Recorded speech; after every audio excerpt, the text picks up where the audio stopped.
Bonjour à tous. Je suis ici aujourd'hui pour vous parler d'un sujet un petit peu différent d'habitude. Je vais vous raconter mon parcours assez improbable et comment je suis devenue développeuse en n'ayant pourtant pas du tout un background scientifique.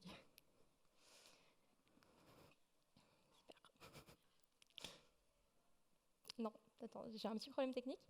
Voilà. Donc, je me présente, je m'appelle Tiffany. Je suis développeuse front chez Toucan Toco depuis 3 ans. Si vous ne connaissez pas, n'hésitez pas à venir nous faire un petit coucou sur notre stand, ce sera avec plaisir. Je fais également du freelance le week-end en proposant des créations de sites vitrines. Et je suis bassiste dans 2 groupes de métal. Voilà, c'est presque un travail.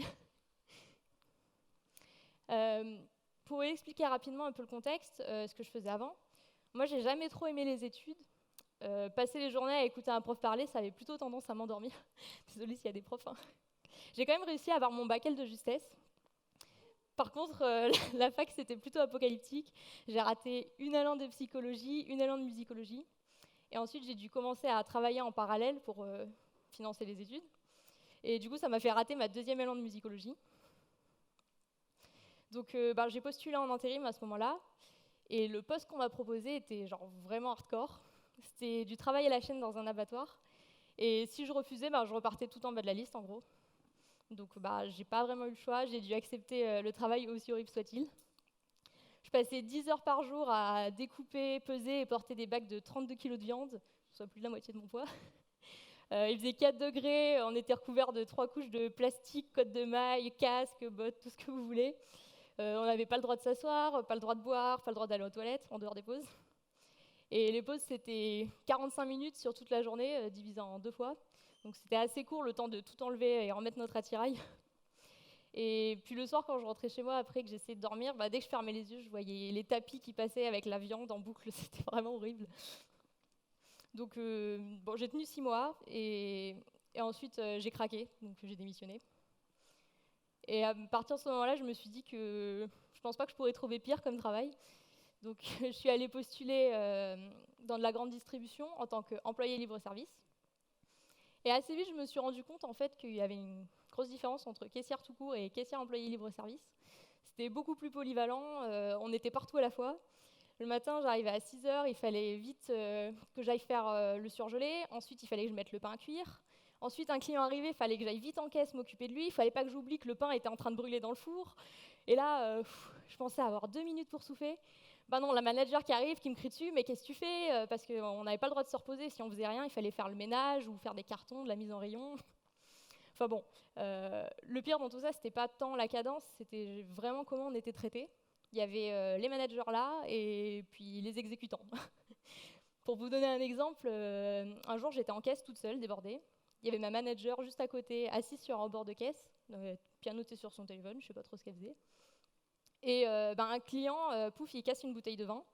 Donc moi je vais chercher vite de quoi nettoyer. Et puis une cliente qui commençait un peu à en avoir marre me dit « Mais pourquoi votre collègue, elle vous aide pas ?» Je lui dis « C'est ma supérieure en fait, donc non, elle m'aidera pas. » Pour vous donner un peu contexte hiérarchique. Donc partant de tout ça, moi j'en ai vraiment eu marre d'être sans arrêt rabaissée, méprisée, dévalorisée dans mon travail. Donc j'ai tout arrêté. J'ai vraiment un profond respect pour les personnes qui font ça pendant 10, 20, 30 ans. Mais personnellement, moi, en 8 mois, je me suis ruiné la santé. Je pouvais plus et je voulais plus faire ce travail en fait. J'étais détruite autant mentalement que physiquement. Et là du coup vous devez vous demander mais comment en fait j'ai fait pour me sortir de cet enrouage? J'ai eu la chance déjà à cette époque-là d'avoir un très bon ami qui a été là pour me soutenir, me remonter le moral dans cette période un peu noire et qui m'a fait connaître le métier de développeur.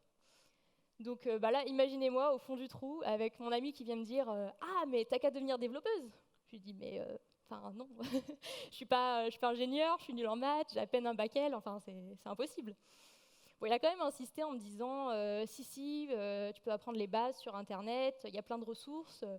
Je dis bon au pire, au point où j'en suis, pourquoi pas essayer. Donc j'ai commencé par HTML, CSS, comme la majorité des gens je pense. Et de suite j'ai trouvé ça cool, le fait de pouvoir créer des choses, de construire, un peu comme dans Minecraft. Mais pardon, un petit trou. Oui, pardon, ce qui a été le plus difficile à ce moment-là, c'était la programmation surtout en fait. J'arrivais pas dans mon cerveau, tout ce qui avait un rapport avec des maths de près ou de loin, je faisais vraiment un blocage. Pour vous donner un exemple, une fonction, on est d'accord que c'est la même chose, ça, c'est évident. Pour moi, au début, je ne comprenais pas que peu importe comment on appelait l'argument, que ce soit Toto, Number, Cactus, whatever, c'est la même chose, quoi. Et ça, j'avais vraiment du mal, par exemple. Donc, pour progresser, je m'étais inscrite sur Open Classroom. J'étais au chômage à ce moment-là. Et j'ai fait, par exemple, un petit CV en local. Je me faisais corriger par les autres élèves, ça fonctionne comme ça, le site. Et ensuite, j'ai fait une première page web. Donc, je ne suis pas designeuse dans l'âme, on aura compris. J'ai un peu complexifié les choses après avec l'utilisation de Flexbox, par exemple. Et j'ai même pu faire magnifique Pokédex en purement HTML, CSS, donc je suis assez fière. Mais vraiment, ce qui a été super bénéfique pour moi, c'est de pouvoir passer une semaine chez Toucan en immersion totale dans le monde des devs. Car du coup, mon ami dont je vous ai parlé juste avant, il travaillait déjà chez Toucan. Et vu qu'ils n'étaient qu'une douzaine à ce moment-là, ça ne les dérangeait pas que je vienne en observation, voir comment travaillent les développeurs en entreprise. Donc j'ai pu m'exercer à intégrer en local des maquettes de designers, améliorer des interfaces. Et à savoir qu'à ce moment-là, en fait, il n'y avait pas d'intégrateur à proprement dit. Les maquettes commençaient à déborder et les développeurs, le design n'était clairement pas prioritaire sur le fonctionnel. Donc à la fin de la semaine, je montre un petit peu au reste de l'équipe ce que j'ai pu faire. Et ils ont trouvé que franchement c'était cool, je me débrouillais pas mal pour le niveau que j'avais. Et ils ont décidé du coup de me faire une proposition de CDD. Et je me rappelle encore la phrase de Charles, le fondateur, qui me disait si tu arrives à faire ça en 1 mois et demi de code, on est super enthousiaste de ce que tu pourras faire dans 4 mois, on mise à fond sur ta courbe de progression. Donc voilà, dans ma tête, j'étais un peu comme ça.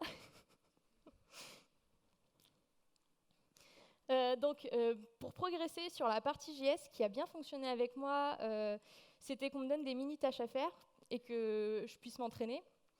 Et ce qui fonctionnait moins bien, c'était par exemple d'être en shadow d'un dev toute la journée. C'était trop passif en fait. Et le peer programming, c'était encore trop stressant à mon niveau. Donc en parallèle, je continuais de m'entraîner avec des tutos sur Egghead, par exemple. Et j'ai quand même bien fait galérer mon équipe quand il s'agissait d'expliquer des concepts basiques de programmation, car j'avais pas du tout le cerveau formaté comme les scientifiques en fait. Mais des fois, ça pouvait être intéressant car ça amenait, on va dire, une nouvelle façon de voir les choses, une nouvelle idée. Enfin bon, je me suis quand même pas trop mal débrouillée parce que du coup, au bout de ces 4 mois-là, ils m'ont proposé un CDI que j'ai bien sûr accepté.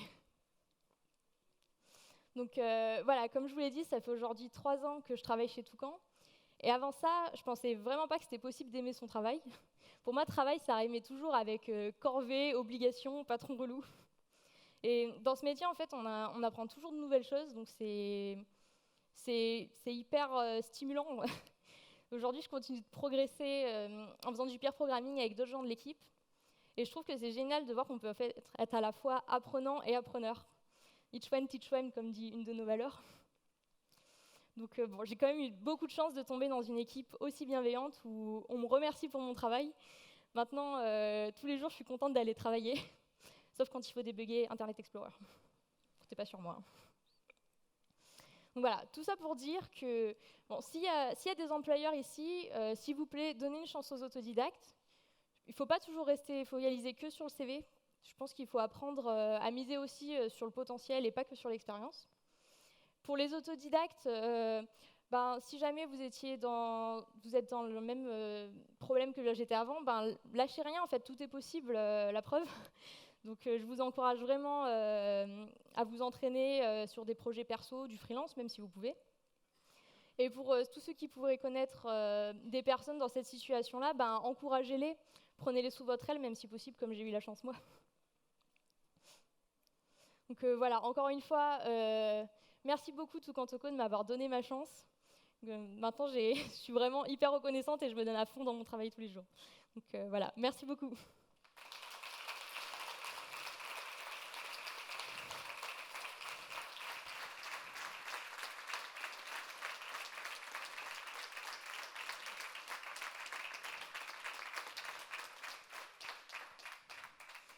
Merci. Est-ce qu'il y a des questions?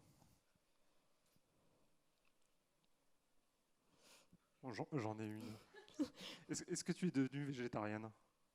Je je suis en cours là, oui. J'ai très très fortement réduit ma consommation de viande, on va dire.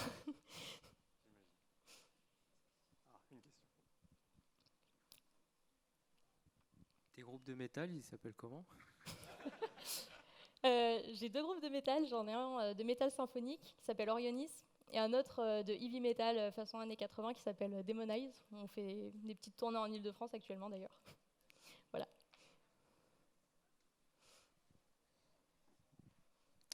Bonjour et merci pour la présentation.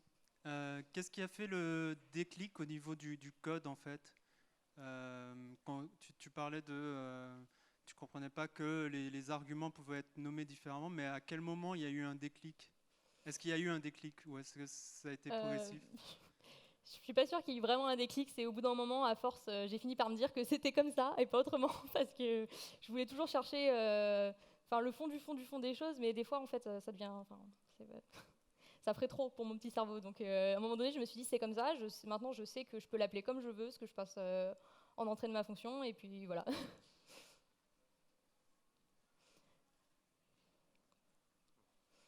Oui, si jamais en tout cas vous avez des questions sur l'intégration d'entreprise de nouvelles personnes, n'hésitez pas à demander à mon équipe, mon fan club juste là devant. Il y avait une question. Pardon. Salut Tiffany, merci pour la présentation. C'est où? Ici. Ah. Je voulais juste savoir, il a fallu que tu apprennes énormément en peu de temps. Est-ce que tu avais un système? Est-ce que tu prenais des notes? Est-ce que tu utilisais un outil? C'est quelque chose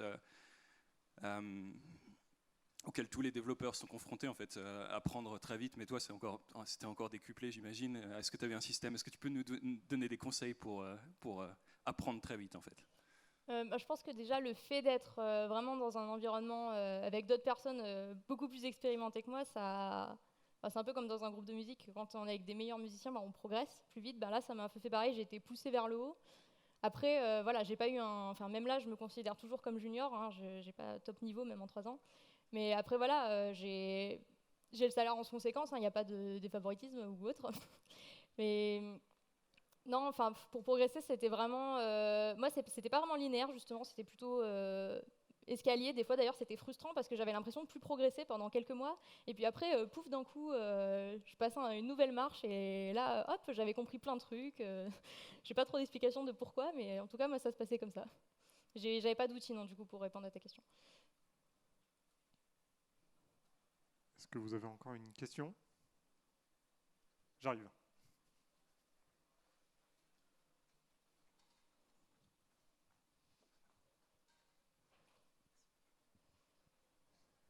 Donc, merci beaucoup pour ta présentation.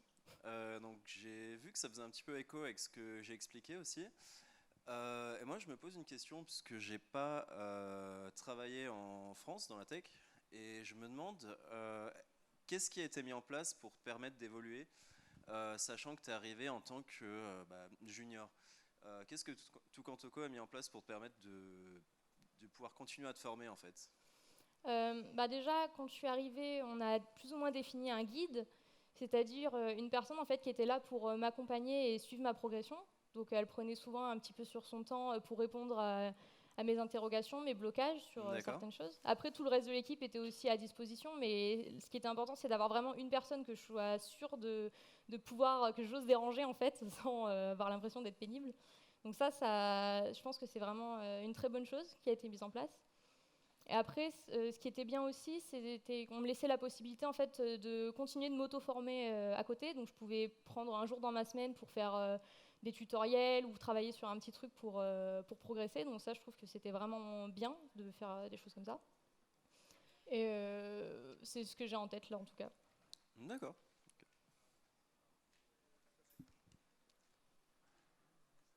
Encore une question? Allez-y. Hein.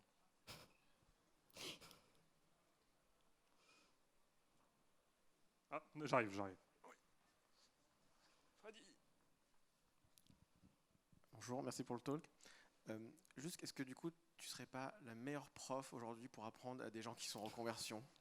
Pour apprendre justement les trucs, nous on sait plus expliquer les variables, les noms dans les fonctions, les trucs comme ça. Alors, je sais pas, je vais peut-être pas m'auto-proclamer meilleur prof pour apprendre aux autodidactes, mais Effectivement, vu que moi-même j'ai eu une approche différente, je pense que j'expliquerai différemment que en mode ultra scientifique, donc peut-être que ça peut être plus simple. Après, j'ai pas essayé, donc je sais pas du tout. Mais j'imaginais faire un meet-up spécial, genre en conversion nouveau, venez, un talk. Je te vois bien du coup faire ça. Pourquoi pas, oui. Merci pour ton retour d'expérience. Merci à vous.